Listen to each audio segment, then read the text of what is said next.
You have wisely come to the conclusion that you even appreciate the contrast that gives birth to your desire? Yes. More contrast, please, yes. We're pushing it, aren't we? Can you stand where you are with things that you desire, not yet fulfilled or completely manifest in your experience, still feeling the thrill of the unfolding? That's good. Because if you stand in your now, wanting something not yet fulfilled, and you are uncomfortable about its not yet fulfillment, then vibrationally you are different from your desire. And your desire cannot come to one who vibrates differently. Law of attraction says that which is likened to itself is drawn. So when you feel enthusiasm for your new desire, then you match it. When you feel anticipation and eagerness, then you match it. When you feel worried about it, you're not a match. When you feel frustrated that it is taking so long, you're not a match. When you feel envy of those who have achieved it while you have not, you are not a match. In other words, your emotions let you know what your vibrational content is. Your emotions are your guidance system that help you to understand at all times where you are in vibrational proximity to your own desires. It's such a wonderful thing when you begin to recognize what your emotions are telling you, because your emotions are your vibrational meter.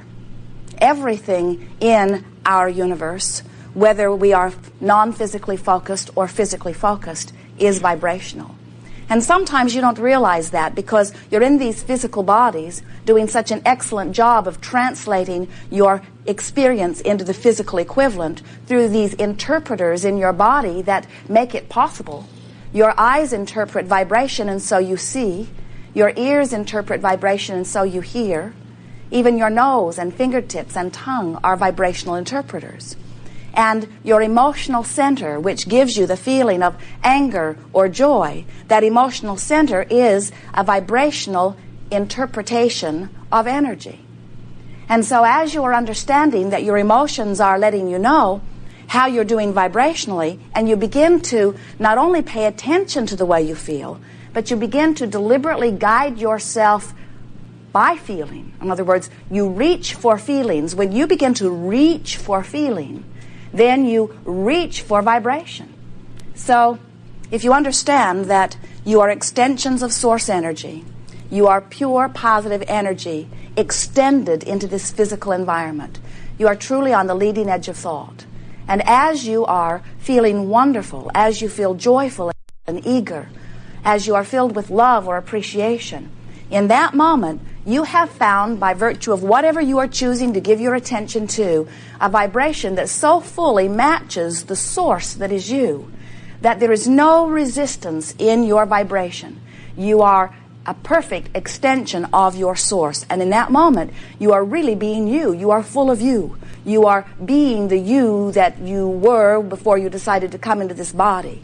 You are source in physical form. But if you feel fear or anger or any of those emotions that you would describe as negative emotion, what that means is right now, what is most active in your vibration, in other words, what you're giving your attention to, is not a perfect match to who you are.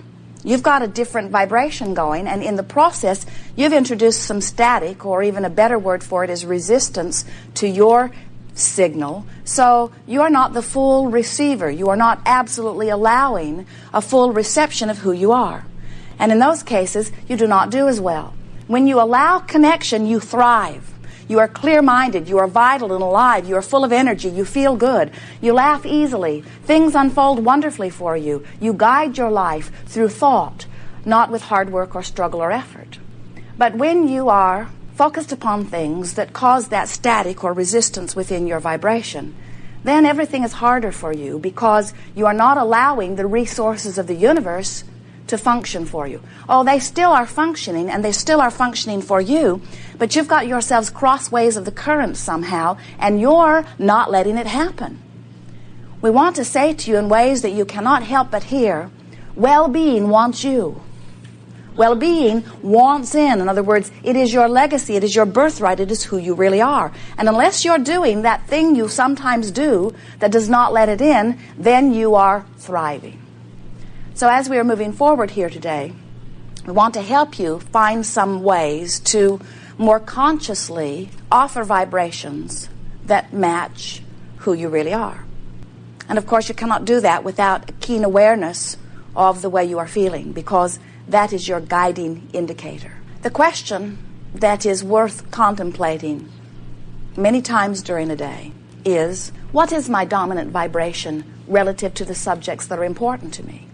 And the reason we put it to you in that way is because you, depending upon what you are giving your attention to, have the opportunity to offer many different vibrations on many different subjects.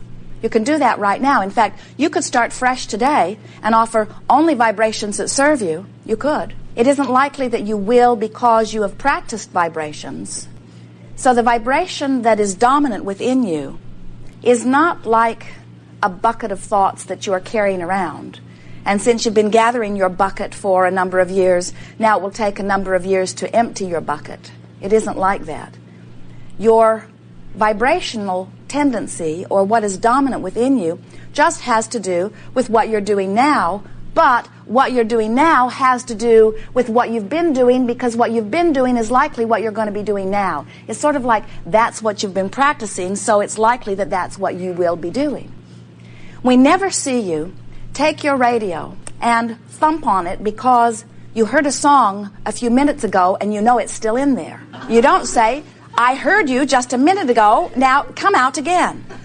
Because you know that that little box is not a storage cabinet of what it's been displaying for you. It's a transmitter, receiver, and so are you. So you're not like this box that you could thump and get something out of either. What you are is a transmitter receiver that has tendencies, proclivities, sort of habits of vibration. So the way you are going to offer your vibration today is most likely the way you have been doing it, unless you make a decision that you're going to do something differently. And that is the most important thing about deliberate creating. It is deciding how you're going to vibrate, how you're going to offer your energy. But deciding what you're going to vibrate or what thoughts you're going to think is a more difficult path than deciding how you want to feel. If you will decide how you want to feel, then you will more easily guide yourself to those vibrational tendencies that serve you. As we feel the vibration that is you, we acknowledge that there is much more about your vibrational countenance that serves you than that doesn't. In other words, you have enormous expectation for well-being, and that's why you thrive in the manner that you do. Look at the way you live. You have very good lives. Your expectancy is very powerfully pointed toward well-being. But you also have some vibrational tendencies that do not serve you. And that's what this paying attention to the way you feel is all about.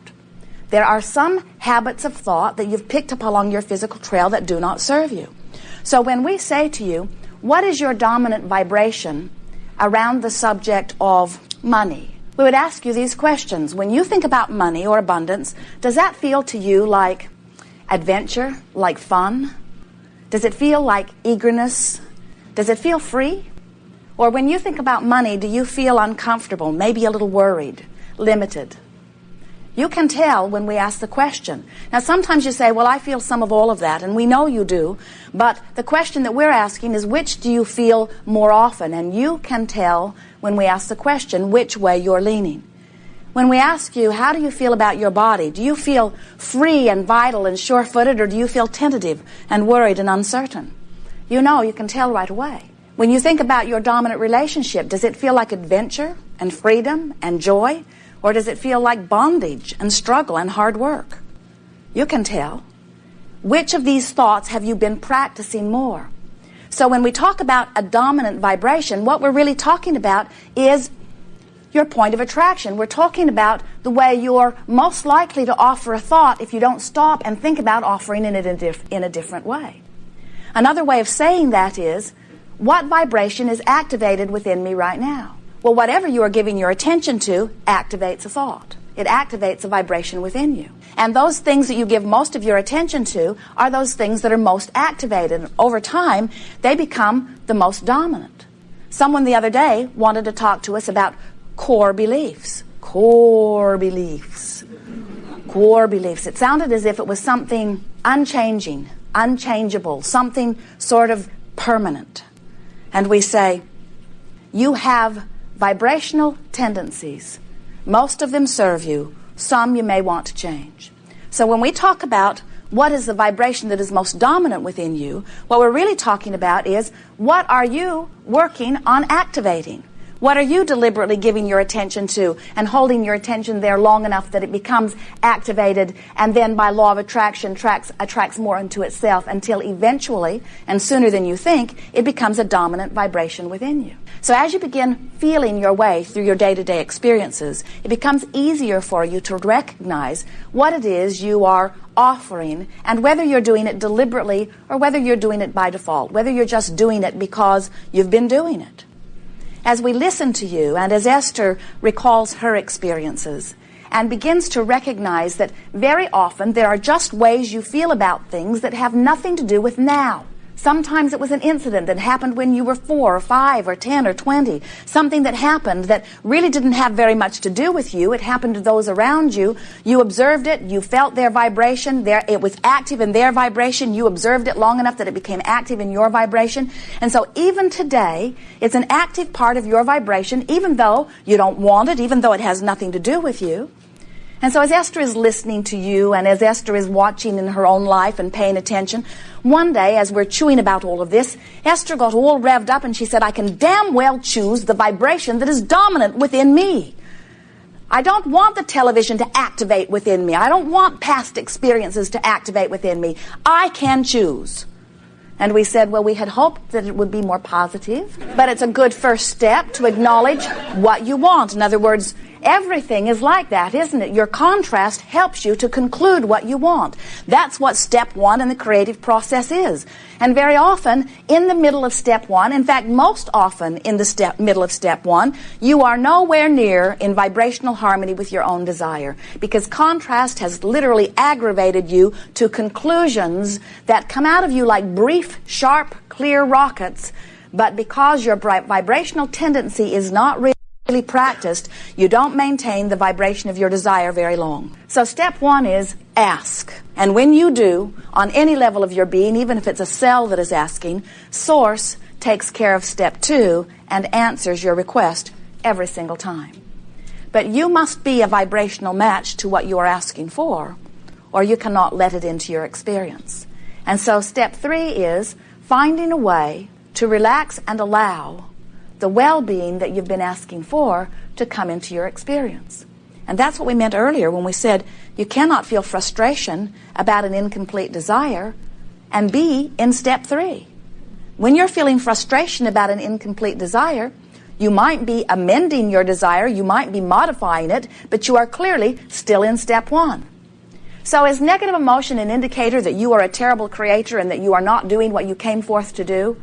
Not at all. Negative emotion is your indicator of your vibrational countenance in the moment. That is true. But what negative emotion really is letting you know where you are offering your vibration. Negative emotion is also, almost without exception, an indication that you are in step 1. And we've noticed that step 1 always comes before step 2. Step 1 always comes before step 3. So if we were standing in your physical shoes and we found ourselves in the middle of something that was making us frustrated, instead of beating up on ourselves about not being in the state of allowing, instead we would say, I'm in step 1. And I'm going to move over to step 3 shortly here, but right now I'm in step 1 and that's all right. This is my clarifying phase. This is where I am determining more clearly what I am wanting. As we talk about the art of allowing, many times we get vibrational, if not verbal arguments from those like you who say, Abraham, that means I should just put up with all of the stuff that people are giving me and like it? That I should carry this banner of non-resistance so that people know that they can just walk over me because I'm never going to give them back what they're asking for? I'm never going to fight back. I'm just going to look sort of like a blank person or feel sort of like a doormat where I just relax and let them have their way with me? And we say, we don't think that you would do that even if we were teaching you to do that. We think when something that you don't like happens, you feel it. We do not think it is possible for you to look at something not in vibrational harmony with who you are or your desire and feel good about it.